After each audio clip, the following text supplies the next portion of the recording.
जब आप chat GPT पर एक छोटा सा प्रॉम्प्ट लिखते हो या मिड जर्नी पर एक एआई इमेज जनरेट करते हो, तो आपको क्या लगता है कि ये सब हवा में हो रहा है, स्मूथ, फास्ट, वेटलेस? पर सच ये कि एक एआई क्वेरी के पीछे एक पूरे शहर की इलेक्ट्रिसिटी और हजारों लीटर पानी चल रहा है। 2026 में एआई रेस इतनी एग्रेसिव हो चुकी है कि सिलिकॉन वैली की सबसे बड़ी कंपनीज के पास अब माइक्रोचिप की कमी नहीं है, उनके पास इलेक्ट्रिसिटी की कमी हो गई है। डाटा सेंटर को चलाने के लिए इतनी बिजली चाहिए होती है कि बिग टेक कंपनीज अब न्यूक्लियर रिएक्टर खरीद रही हैं, रिवर का पानी डाइवर्ट कर रही हैं, और अब अगला बैटल ग्राउंड जमीन पर नहीं, स्पेस में होने वाला है। आज हम बात करने वाले अनस्पोकन वॉर की, जो डिसाइड करेगी अगले 50 सालों में दुनिया का सबसे पावरफुल देश और सबसे बड़ी कंपनी कौन सी होगी। पहले समझते हैं कि एक एआई मॉडल को ट्रेन करने के लिए आखिर कितनी एनर्जी लगती है। एक नॉर्मल गूगल सर्च पर लगभग 0.3 वॉट हार की इलेक्ट्रिसिटी खर्च होती है, पर जब आप एक एलएलएम लार्ज लैंग्वेज मॉडल से एक कॉम्प्लेक्स क्वेश्चन पूछते हो तो वह नॉर्मल सर्च से 10 से 15 गुना ज्यादा एनर्जी कंज्यूम करता है। अब सोचो, जब डेली बिलियंस ऑफ क्वेरीज पूछी जाती हैं तो इलेक्ट्रिसिटी ग्राइंड पर कितना लोड पड़ता है। ये सिर्फ इलेक्ट्रिसिटी तक मौजूद नहीं है, इन गेट एआई सुपर कंप्यूटर को ठंडा रखने के लिए मिलियंस ऑफ गैलन्स को क्लीन ड्रिंकिंग वाटर की जरूरत होती है। टेक कंपनीज ने ऐसे सीक्रेट डाटा सेंटर्स बनाए हैं जिनका वाटर फुटप्रिंट एक पूरे डिस्ट्रिक्ट के बराबर है। हम एक ऐसे दौर में एंटर कर चुके हैं जहां ह्यूमन सर्वाइवल के basic resources, power and water, अब आर्टिफिशियल इंटेलिजेंस को जिंदा रखने के लिए यूज किए जा रहे हैं।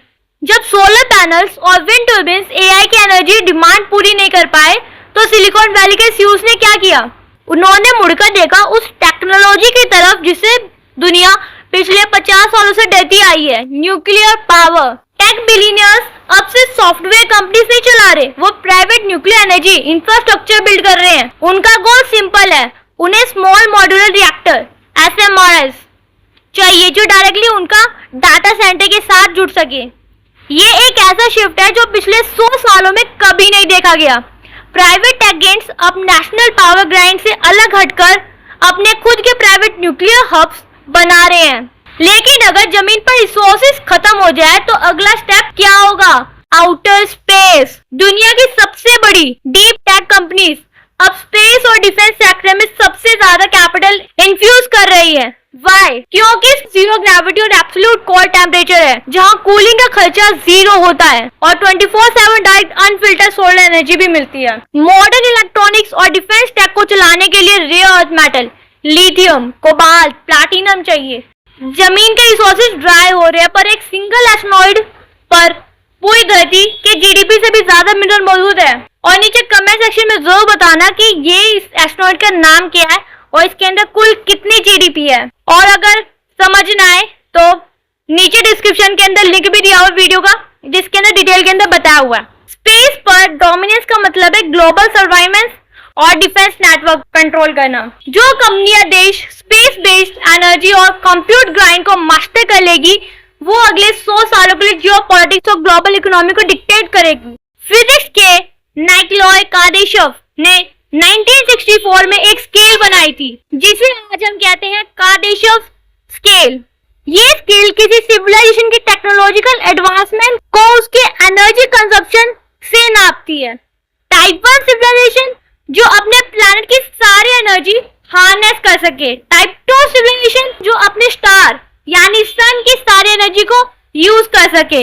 हम अभी टाइप 0.7 पर है, लेकिन एआई की वजह से हमारी एनर्जी रिक्वायरमेंट इतनी एक्सपोनेंशियल हो गई है कि हमें एक डायसन स्वयं सोलर सैटेलाइट का एक ऐसा नेटवर्क जो सन की एनर्जी को बीम करके अर्थ और ऑप्टिकल सुपर कंप्यूटर तक पहुंचाए, और इसको करने के लिए तेजी से बढ़ना पड़ेगा।